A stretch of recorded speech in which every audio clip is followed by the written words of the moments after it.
আরে দাঁড়াও দাঁড়াও, আরে তোমাকে না আমার তো খুবই পছন্দ হয়েছে, আর নিতেশ তোমাকে পাঠিয়েছে, তাহলে নিতেশকে তো অনেক থ্যাঙ্কস তো জানাতেই হয়।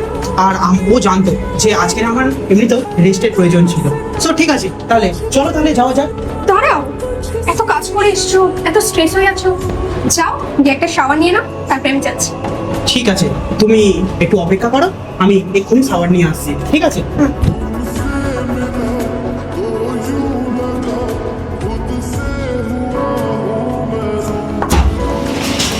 কি বললো তোর স্বামী?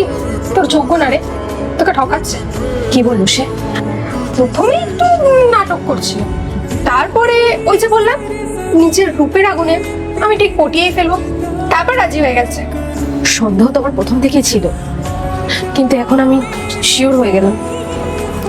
দেখ, বেকার বেকার ওর জন্য চোখের জল ফেলিস না, তুই বেটার ডিজার্ভ করিস। তুই ওর জন্য নিজের জীবনটা নষ্ট করে ফেলিস না, বুঝতে পারলি তো? কাঁদিস না। কাঁদতে তো ওকে হবেই, কেননা ওর নিজের স্বামীকে সন্দেহ করে, আর এই ড্রামা তুমি ক্রিয়েট করেছিলে। কিন্তু আমি জানতে চাই তুমি ওকে এখানে কেন ডেকেছো? আমি দেখতে চেয়েছিলাম তুমি আমাকে ভালোবাসো কিনা, আর আমি জানতে চাইছিলাম তুমি আমাকে ধোকা দিচ্ছ কিনা। শোনো, প্ল্যানিং যদি করতেই হয় না, তাহলে ভালোভাবে প্ল্যানিং করো। আর আমি ঘরে ঢুকতেই না আমি বুঝতে পেরে গেছিলাম। আর নিতেশের তো অ্যাক্সিডেন্ট হয়েছে, আর ওর কাছ থেকেই তো আমি এখন ফিরছি। তোমার কি মনে হচ্ছে আমি তোমাকে ধোকা দেবো? তোমার কি আমার উপরে একটুও ট্রাস্ট নেই?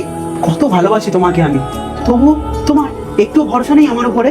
আর একটা কথা শোনো, যে সম্পর্কে না ভরসা থাকে না, সেই সম্পর্কের মধ্যে তুমি কেন রয়েছো? আর আমি চাই না তুমি এখানে শ্বাসরুদ্ধভাবে জীবনযাপন করো। আর তোমার যদি আমার এই সম্পর্ক যদি পছন্দ নাই হয়, তাহলে আমি তোমাকে না আমি ছেড়ে দেবো, তোমাকে আমি ডিভোর্স দিয়ে দেবো। না না দীপ, আমি তো ভয় পেয়ে গেছিলাম। আমি দেখতে চাইছিলাম তুমি আমাকে ধোকা দিচ্ছ কিনা। আমি এখন বুঝে গেছি তুমি আমাকে ধোকা দিচ্ছ না, আর তুমি আমাকে অনেক ভালোবাসো। আমার ভুল হয়ে গেছে দীপ, তুমি আমাকে ক্ষমা করে দাও। একটা কথা ভালো করে শোনো, আমি যখনই কাজে যাই না, কাজের সূত্রেই বাইরে যাই। আর তার কারণ হলো যাতে আমাদের ফিউচারটা ভালোভাবে তৈরি হয়। শ্বেতা, আমি তোমার সাথে এরকম কেন করব? আমি তোমাকে কেন ধোকা দিতে যাবো? আর তুমি যদি এরকম দ্বিতীয়বার করেছো না, আমি তাহলে তোমাকে সত্যি সত্যি ছেড়ে দেবো। আই এম সো সরি, আমি কখনো আর এরকম করবো না। শোনো, একটা সম্পর্ক না ভরসাতেই টিকে থাকে, আর ভরসা যদি থাকে না, সেই সম্পর্ক অনেক দূর পর্যন্ত টিকে যায়। আর ম্যাডাম জি, আপনি আসতে পারেন এখন। আর দেখো, দ্বিতীয়বার না এরকম করার দরকার নেই। বিশ্বাস থাকলে না সম্পর্ক এমনি গড়ে উঠবে, বুঝতে পেরেছো?